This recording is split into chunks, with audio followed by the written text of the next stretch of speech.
Bailey Learning and Art Collective is a 501c3 that ensures the fact that she helps to raise the aesthetic and cultural consciousness of the community.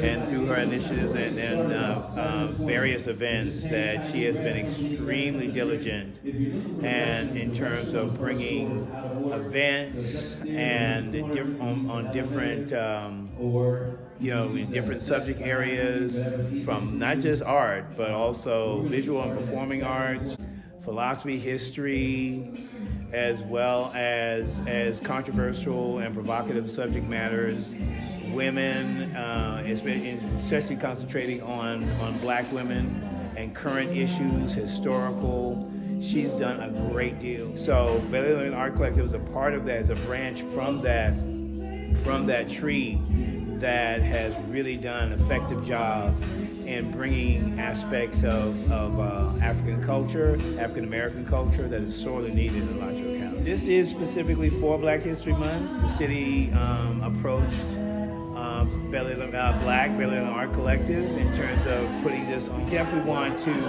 stress the fact that these type of events should not and will not, in terms of her initiatives, be contained in 1 month. Black History is 365. We have some phenomenal poets and visual artists and performers here in Gainesville, and often people just want to hire us for exposure. But we need to pay our artists, and we need to celebrate our artists in the community. My late friend Juanita Williams and I came up with Bailey Learning and Arts Collective and created the tag Black to Basics. When we are excluded continuously.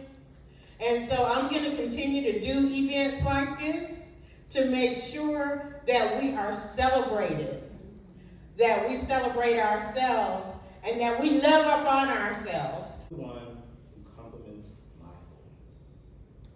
With you, the wholeness of you, I am soul to soul.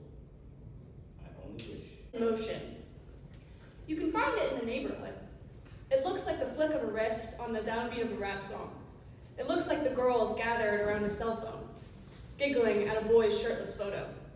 It sounds like a crunch. They can sense it in your packaging, smell the stents in your DNA. Our blood type must be different, and with that, we must be okay. What are the coincidences that I find true love in Florida? And not in Germany, Australia, Italy, Romania, Iceland, Jamaica, Costa Rica, maybe Costa Rica. But it was just a lot of feelings that were just happening at that time. So I was just, something's here, but I had to go. So I had to get it out. So I wrote it all down, and I felt better about it. And then, you know what I'm saying? I have a lot of poems like that, where it's like, it's a situation I feel very strongly about, that I just have to write it out. And then that's where that poem came from. The man, when I'm with you, that's evident. My hustle with my flow is more tight than it's ever been. So I've been a writer for as long as I can remember, and it was kind of to get out the emotions of honestly experiencing a natural disaster in my country and how it affected me and my family and the people I hold close to me, but also trying to pay respect to the fact that I really do like where I live now. Gainesville is a beautiful city. It's a place that I'm very proud and honored to live and experience in.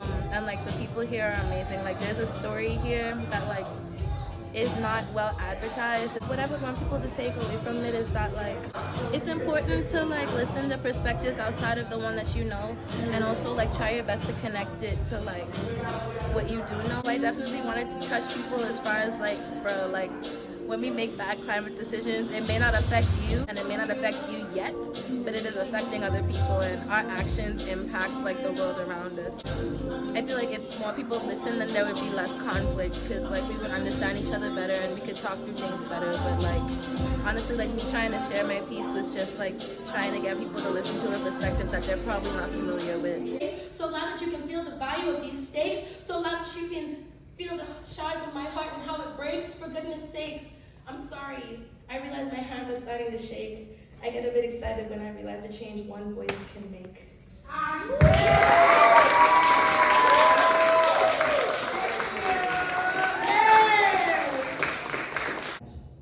Your beauty, a work of art. Who knew years after meeting you we will cultivate creativity, grow gardens together in our own backyard. All that, because I came back in that time when it wasn't integrated and stuff like that, but now things are a lot different. With the children coming up now, they have more opportunity than we did. Public safety alert. The bomb has been identified as research material. The area has been cleared. Normal operations can resume. So now it's back to the normal life where I have to wonder when it's going to happen next.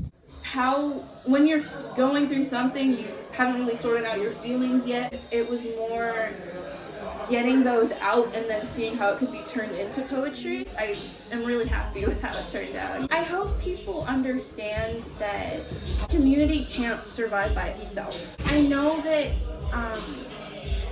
any specific minority community tends to focus on inward growth and making the community stronger and getting people within the community to be better and get to other places, higher places in society, and I love that. But it's also important to recognize that you can't get so far in society without other people not in your community helping you. When Blue Shield can get you killed. Baton to the dome when you're a few feet away from your mother's home.